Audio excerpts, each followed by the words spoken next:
Good evening. Welcome to the Harvest Table. It's Christmas time, and I'm going to share a little bit of the Christmas story from my mom's Bible, which is so precious to me. I'm so thankful that I have it, and one of the most treasured memories I have of Christmas is reading the Christmas story found in Luke chapter 2. And I remember when I was a little girl, I memorized this chapter, Luke chapter 2, when I was about 10 years old for a Christmas play that I was in. And every year someone was chosen to recite the Christmas story. And I could not wait till it was my year to be chosen. And I was. And what a joy it was to memorize that and share it before the church. And we always had wonderful Christmas plays at my church when I was growing up, and many special memories of Christmas are because of those Christmas plays and because of the Sunday school department at my church. So I want to read from Luke chapter 2. Hopefully it's a story you're very familiar with. Maybe you've memorized it. And it begins, "And it came to pass in those days that there went out a decree from Caesar Augustus that all the world should be taxed. And this taxing was first made when Cyrenius was governor of Syria. And all went to be taxed, every one into his own city. And Joseph also went up from Galilee, out of the city of Nazareth, into Judea, unto the city of David, which is called Bethlehem, because he was of the house and lineage of David, to be taxed with Mary, his espoused wife, being great with child. And so it was, that while they were there, the days were accomplished that she should be delivered. And she brought forth her firstborn son, and wrapped him in swaddling clothes, and laid him in a manger, because there was no room for them in the inn. And there were in the same country shepherds abiding in the field, keeping watch over their flock by night. And the angel of the Lord came upon them, the glory of the Lord shone round about them, and they were sore afraid. And the angel said unto them, Fear not, for behold, I bring you good tidings of great joy, which shall be to all people. For unto you is born this day in the city of David a Saviour, which is Christ the Lord. And this shall be a sign unto you. You shall find the babe wrapped in swaddling clothes, lying in a manger." And that's all I'm going to read. You can read the rest of the story, but the shepherds do say to one another, "Let us come and go and see this that the angels have told us about." So they do go, and they do find the baby lying in a manger. And there's a couple of things I want to point out about this story, beginning again at verse 1, when it says that there came a decree from Caesar Augustus, and he gave this decree that all the world should be taxed. So a great census was going on at this time, and everyone was to go back, not to where they live now. The taxing wasn't to be in the city they lived in now, but it was to be in the city where they were originally from. And when you think of where you're from, there's different thoughts that you might have about your city. I know I have many wonderful thoughts about the town where I grew up, if you could consider it a town.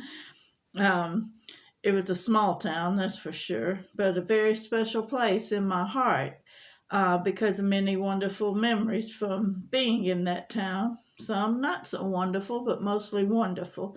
And there's a tug at my heart that every so often I want to go back there and visit. But Mary and Joseph were not going there because of a tug on their heart. They were going there because it was a legal decree. In other words, a law had been passed. What we would say today is how that we have to pay our taxes. It was a form of that excuse me, a form of that, but much more so because we can pay them from the comfort of our home. Most of us can file on the computer, excuse me, or fill out a form and put it in the mail, or pay someone else to do our taxes. But it's a comfortable arrangement to do so. But in this time, it was not comfortable for Mary and Joseph. Now, the place where they had to travel from where he lived in Nazareth to Bethlehem, it was a very rugged path that they had to travel. There was many up and downs, up hills, down hills, a lot of rugged terrain, and it certainly was not a planned trip that they looked forward to. It was a decree that was passed that forced them to go. But not only was it Caesar Augustus that made that decree, but it was declared in the heavens long before Caesar Augustus was born that Jesus would be born in Bethlehem. And if you read the scriptures, you know that this was a prophecy fulfilled.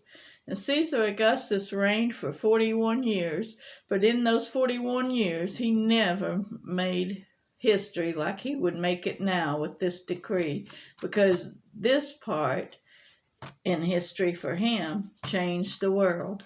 And little did he know when he was making that decree that it would change the world as much as it did. And even today, the whole world is still changed because of that little town called Bethlehem. And Mary and Joseph had to travel about 90 miles to get to Bethlehem. And not long after she got there, of course, we know that baby Jesus was born. And there was no room for them in the inn, so they found basically a little stall. And in the stall there was like a feeding trough, which the Bible calls a manger, and that's where she lay baby Jesus when he was born. And then, to her astonishment, people began to come and to worship this baby, her new baby. And some of those people were the shepherds. And I thought a lot about the shepherds. Have you ever thought about people in the Christmas story other than baby Jesus and Mary and Joseph? This week I was really thinking about the shepherds. And I've been teaching in Sunday school about friendship and the importance of friends. And I thought about those shepherds and wondered, now what if there was only one shepherd in the field? And the angel appeared to that one shepherd. How much more afraid would he have been? How much harder it would have been for him to travel alone to go see baby Jesus? Would he have even had the initiative to go by himself if he didn't have fellow shepherds with him? Sometimes it's much harder to do something alone than when you're in a group of friends or people that you relate to. I know being alone at Christmas is still a little hard for me. I miss David so much. This week it's been really a time of missing him. And I have thought of Christmas past and so many fun things we've done together, and now we can't do them anymore. So yeah, it makes it hard. It makes it challenging to keep the joy of Christmas. But then I look deeper and get into the Word and know it's not about one part of the story of your life. It's about the center of your life. And the center of our life is, of course, having Jesus as our Savior.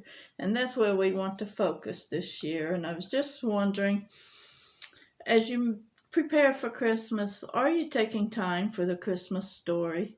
Are you looking at aspects of it maybe you've not even thought about before?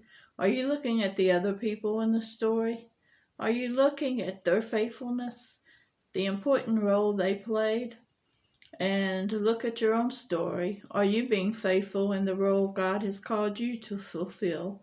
Maybe you're not a shepherd. Maybe you're not an angel. Maybe you're not Mary giving birth, or Joseph providing the support and being the father image in that home. But you are vital to the plan God has in this world. Every one of us was created for a purpose. Every one of us was born to achieve something God wants achieved in this world. So when you think about Christmas, I pray you seek the Lord and ask Him to show you in a new way where do you fit in the Christmas story this year. Will you be somebody that makes the holiday brighter for someone else? Or will you be somebody that's blessed because somebody has had you on their heart and wants to bless you?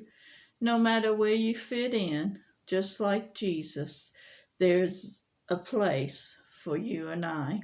When we think about Christmas, let's just not look at the price tag on gifts and see how many gifts we can buy. You know, I heard on the news this week some people had done a survey and estimated through that survey the average parent spends over $400 per child on Christmas. And I don't know, that just made me very sad because there they are focusing on material things and hoping that brings joy into that child's life. You know, I hope those parents are giving that child a Bible. I hope they're sitting down and reading Luke chapter 2 to the children. And if you can give only one gift this year, give the Christmas story to someone, especially a child. Let that be planted in their heart and guide them through life. And it's crazy for me to think about $420 per child. I want to show you this little thing right here cost 99 cents this week when I bought it. And back in our day when I received it for Christmas, it was either 10 cents or a quarter. And this was one of the most treasured gifts we got as kids at Christmas. This and a little brown lunch bag of treats from church on the night of our Christmas play. They would bring every child a bag that had an orange, an apple, a couple of nuts, a couple orange slices of candy, a couple pieces of hard candy, maybe a couple pieces of coconut candy. And that was Christmas. And I don't know how much it cost, but altogether, I would say $3 would be a pretty fair price for what our Christmas gifts cost many times. And you know what? We were so thankful for them because we wasn't looking under the tree for the true meaning of Christmas. We was looking in Luke chapter 2. That's where Christmas came alive for me, and I pray it will for you during this holiday season, and I pray you'll share it with someone else. God bless you. Merry Christmas to everyone, and please take time to worship the Lord and to share Him with someone else. God bless.